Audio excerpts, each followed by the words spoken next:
गंगा के किनारे बसे एक छोटे से गांव ब्रिजपुर का हर कोना रहस्यमयी था।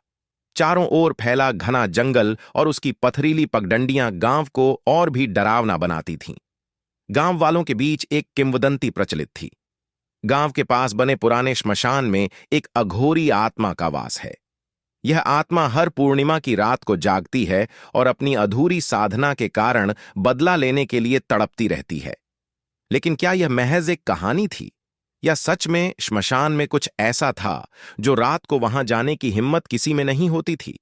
अघोरी का रहस्य वर्षों पहले उसी श्मशान में एक अघोरी अपनी साधना कर रहा था। उसने कठिन तपस्या की थी और अपने ध्यान के अंतिम चरण में था, किंतु गांव के कुछ लालची जमींदारों ने उसे वहां से भगाने की ठान ली।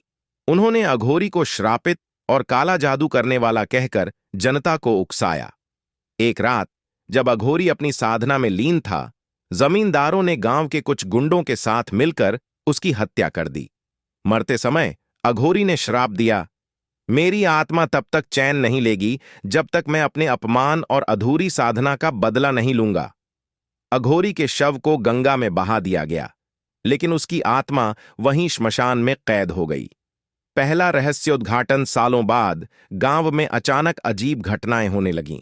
गायब होती मवेशियां, बच्चों का जंगल में खो जाना और रात को लोगों के घरों से गूंजती चीखें।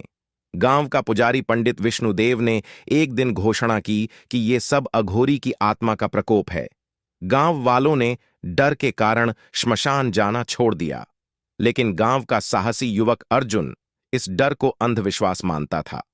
अर्जुन ने सोचा कि वह श्मशान जाकर इस डर का सामना करेगा।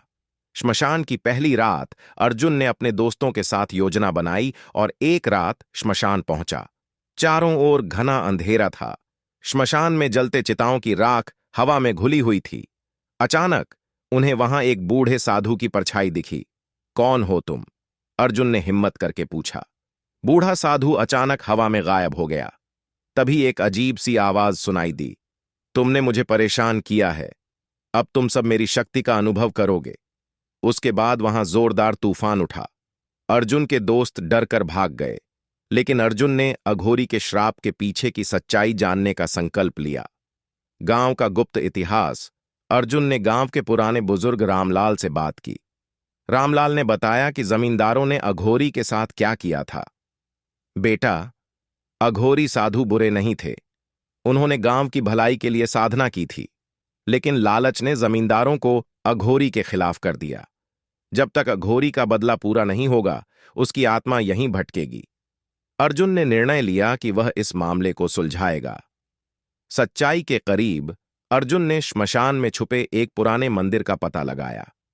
मंदिर में लगे शिलालेखों से पता चला कि अघोरी का श्राप तभी खत्म होगा जब कोई उसकी साधना पूरी करेगा और जमींदारों के वंशजों से क्षमा मांगेगा। अर्जुन को इस रहस्य को सुलझाने के लिए गांव के वर्तमान जमींदार विक्रम से मिलना पड़ा। आत्मा का बदला। विक्रम अघोरी के श्राप को झूठ मानता था। उसने अर्जुन का मजाक उड़ाया, यह सब सिर्फ कहानी है, आत्माएं नहीं होतीं। अर्जुन ने उसे श्मशान चलने के लिए मजबूर किया। वहां पहुंचते ही भयानक घटनाएं शुरू हो गईं। जमीन फटने लगी, हवाएं गरजने लगीं। तभी अघोरी की आत्मा प्रकट हुई। मेरे हत्यारों के वंशज, आज तुम्हारा अंत तय है। लेकिन अर्जुन ने हिम्मत नहीं हारी। उसने आत्मा से प्रार्थना की, महाराज, हम आपकी अधूरी साधना पूरी करेंगे, कृपया हमें क्षमा करें। अघोरी की आत्मा ठिठक गई।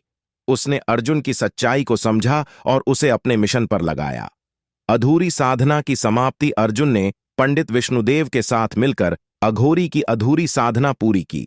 पूजा के अंत में गंगा के किनारे अघोरी की आत्मा ने अपना रूप बदल लिया और उसकी शांति में विलीन हो गई। लेकिन जाते जाते उसने अर्जुन को आशीर्वाद दिया, साहसी युवक, तुझे अपने जीवन में महान कार्य करने का आशीर्वाद मिलता है। अंतिम चमत्कार। गांव में एक बार फिर शांति लौट आई। श्मशान अब किसी के लिए डरावना नहीं रहा।